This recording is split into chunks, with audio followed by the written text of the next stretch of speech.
Hola y bienvenidos. Hoy nos metemos de lleno en una carta que es casi como un correo electrónico urgente, un poco desesperado, de un fundador a su equipo. Un equipo que es el más prometedor, pero también el más caótico. Tenemos aquí el primer capítulo de la carta de Pablo a la comunidad cristiana de Corinto. Y bueno, un análisis que lo desmenuza todo. Si es que la comunidad de Corinto era un polvorín, lo tenían todo, talento, carisma, dones espirituales a raudales, y estaban a punto de saltar por los aires. Totalmente. Se estaban devorando entre ellos por luchas de egos, cultos al líder, en fin. Y nuestra misión hoy es ver cómo Pablo, desde la distancia, intenta desactivar esa bomba. Recordándoles lo importante antes de que sea demasiado tarde, ¿no? Exacto. Y por eso, esta no es una carta teológica abstracta, es una intervención de emergencia. Y vamos a seguir el pulso de Pablo. Empezaremos por el saludo, que es mucho más que un hola. Vale. Luego veremos cómo, después de un elogio que casi parece un dardo envenenado, se lanza directo a la yugular para hablar de las divisiones. Y todo acabará en su defensa de una idea potentísima, que el centro de la fe es algo que el mundo ve como una absoluta locura. Pues suena a que tenemos un buen trama por delante. Empecemos por el principio, el saludo. Pablo se presenta como apóstol por vocación de Cristo Jesús. El análisis insiste en que no es lo mismo que decir llamado a ser apóstol. A mí me parece un matiz, pero ¿qué hay detrás? Pues hay un mundo. Llamado a ser apóstol podría sonar a una aspiración. Una meta. Pero apóstol por vocación, o llamado apóstol, es una declaración de identidad.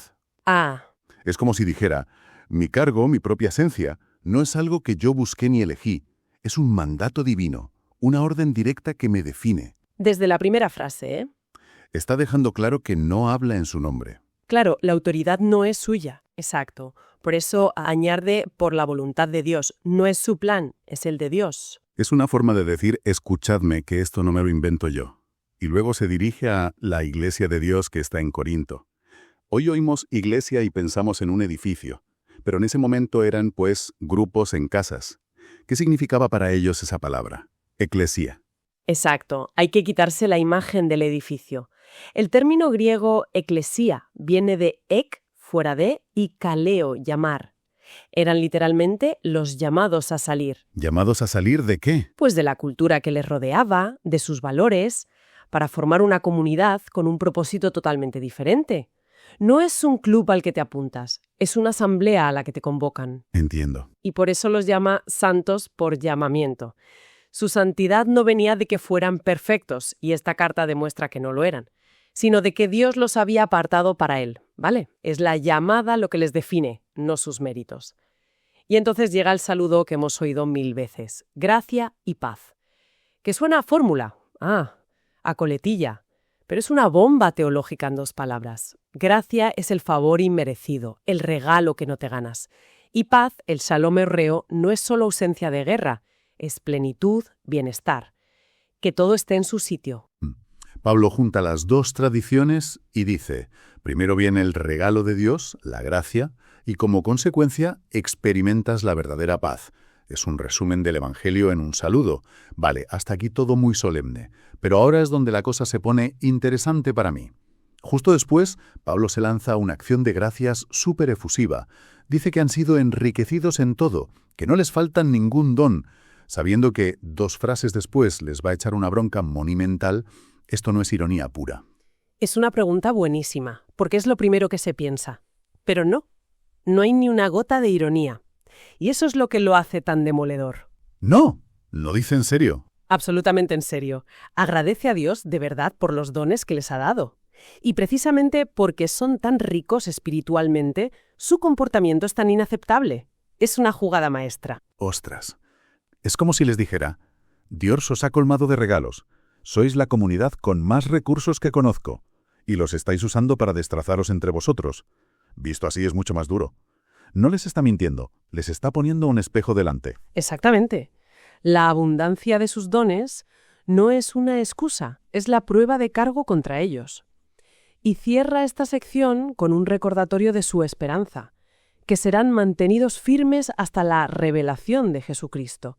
Les asegura que serán irreprensibles, que es un término legal que significa sin cargos en su contra. Vale, les da un último anclaje positivo. Sí, antes de que llegue la tormenta. Y la base de esa seguridad, ojo, no son ellos, es la fidelidad de Dios. Y vaya si llega la tormenta. Justo después de decirles lo geniales que son, el tono cambia a 180 grados. Os ruego, hermanos, que no haya entre vosotros cismas. Les cae el martillo. Es un puñetazo en la mesa, sin duda. Les ruega que estéis perfectamente unidos en una misma mente y en un mismo parecer. Y aquí hay un detalle fascinante. La expresión griega para perfectamente unidos es un verbo que se usaba para algo muy concreto. Remendar redes de pesca rotas. Un momento, remendar redes. O sea, no les está pidiendo que piensen todos exactamente igual, como clones. Para nada. Esa imagen es la clave. Una red remendada sigue teniendo nudos, partes diferentes, pero vuelve a ser funcional, vuelve a trabajar como una sola unidad. Remendadla. Tenéis que volver a trabajar juntos. Y entonces ponen nombres y apellidos a esos agujeros. Yo soy de Pablo, y yo de Apolos, y yo de Cefas, y yo de Cristo. Como si fueran equipos de fútbol, a ver quién era quién en este lío. Pues las interpretaciones más sólidas apuntan a esto. El equipo de Pablo serían los veteranos, los que se aferraban al fundador de la Iglesia, a su autoridad. Los de la primera hora, vale. Luego el equipo de Apolos. Estos eran probablemente los intelectuales, atraídos por este otro predicador que, por lo que sabemos, era un orador brillante, muy elocuente y culto. Quizás veían a Pablo como alguien más tosco. El fundador contra el orador estrella. ¿Y los otros dos? Cefas y Cristo. Cefas es Pedro en arameo. Sus seguidores quizá representaban una facción más tradicionalista, más conectada con las raíces judías del cristianismo y con el apóstol principal de Jerusalén. Vale. Pero el grupo más curioso y probablemente el más irritante de todos es el que decía «Yo soy de Cristo». Claro, porque a primera vista suena que son los únicos que tienen razón, ¿no? Sí, pero es una falsa piedad. La teoría más aceptada es que este era el grupo de los superespirituales, los snobs. Ah, ya. Los que miraban por encima del hombro a los demás diciendo, vosotros seguís a líderes humanos, nosotros tenemos conexión directa con Cristo, no necesitamos intermediarios. Eran probablemente la facción más divisiva por esa actitud de superioridad. Insufribles, vamos. Y la reacción de Pablo a esto es brutal. No debate, lanza 3 preguntas retóricas que son como 3 directos. Son demoledoras. La primera, ¿acaso está dividido Cristo? Es una pregunta con una respuesta tan obvia que casi ofende. Si Cristo es uno, ¿cómo puede su cuerpo, la comunidad, estar hecho pedazos? Es un sinsentido. El segundo golpe, ¿fue crucificado Pablo por vosotros? Aquí les arranca de raíz el culto al líder. Les dice, ¿estáis poniendo vuestra lealtad en mí? ¿Acaso morí yo para salvaros? Les recuerda que el centro de todo es el sacrificio de Cristo y nadie, ni siquiera Él, puede ocupar ese lugar. Y el remate final, ¿o fuisteis bautizados en el nombre de Pablo? Ahí ataca el rito que usaban para identificarse. El bautismo era una declaración de pertenencia total. Bautizarse en el nombre de Pablo sería como decir, mi vida ahora le pertenece a Pablo. Uf. Es una advertencia potentísima contra la tentación, que sigue muy viva hoy, de que los líderes religiosos creen seguidores para sí mismos en lugar de para Cristo. Esto conecta con lo que dice justo después, que a mí me dejó perplejo. Afirma, doy gracias a Dios de que a ninguno de vosotros he bautizado, sino a Crispo y a Gayo. Espera, ¿está diciendo que se alegra de no haber bautizado a gente? Suena fatal. Suena chocante, sí. Pero su alivio no es teológico, es puramente práctico. No dice que el bautismo no importe. Lo que dice es, dada la que habéis liado, menos mal que no bauticé a muchos, porque si no, ahora tendríais la excusa perfecta para decir que el partido de Pablo es el auténtico. Ah, vale, les quitó un arma para sus disputas. Exacto. Es en estas circunstancias, doy gracias. Y me encanta el detalle humano que viene ahora. Primero dice que solo bautizó a Crispo y a Gayo, pero luego se corrige. También bauticé a la familia de Estéfanas. De los demás, no sé si he bautizado a algún otro. Es un momento genial. Te lo imaginas dictando la carta y parando en seco. Ah, espera, que me olvidaba de los de Estéfanas. Apunta, apunta. Y bueno, ya no me acuerdo de más. Es muy humano. Nos muestra un Pablo muy real. La inspiración divina no le daba una memoria fotográfica para los detalles, ¿eh? Le asistía para comunicar verdades profundas, pero seguía siendo una persona normal que se olvidaba de cosas. Claro. Y la conclusión es una frase que debería estar grabada a fuego en muchas iglesias. Su misión no era principalmente bautizar, sino predicar. Los ritos son importantes, pero son secundarios al mensaje. Un teólogo lo resumió de forma brutal. La apostasía de la iglesia consistió en hacer que los ritos fuesen más importantes que la verdad. Una frase potentísima. Y esa defensa de la predicación le sirve de trampolín para el núcleo de su argumento. Dice que no predica con sabiduría de palabras, para que no se desvirtúe la cruz de Cristo. Está en contra de hablar bien. No está en contra de la elocuencia en sí, sino de la elocuencia que se convierte en protagonista. Pablo era un hombre muy culto, pero aquí advierte del peligro de la retórica. Si el mensaje se adorna tanto con filosofía y discursos brillantes que la gente admira al orador en lugar de ser confrontada por el mensaje, entonces la cruz se ha vaciado de su poder. El foco se desvía. El foco se desvía del Salvador al mensajero. Y es entonces cuando presenta la gran paradoja. Dice que el mensaje de la cruz provoca una división radical. Para los que se pierden es locura. En griego moría, de donde viene la palabra morón. Una estupidez. Y para los que se salvan. Es poder de Dios. En griego dunamis, la raíz de nuestra palabra dinamita. Un poder explosivo que lo cambia todo. El mismo mensaje. Para unos, una idiotez, para otros, dinamita pura. Hay que profundizar en esto. ¿Por qué era un mensaje tan inaceptable para las dos grandes culturas de la época, la judía y la griega? Porque atacaba la base de su visión del mundo. Empecemos por los judíos.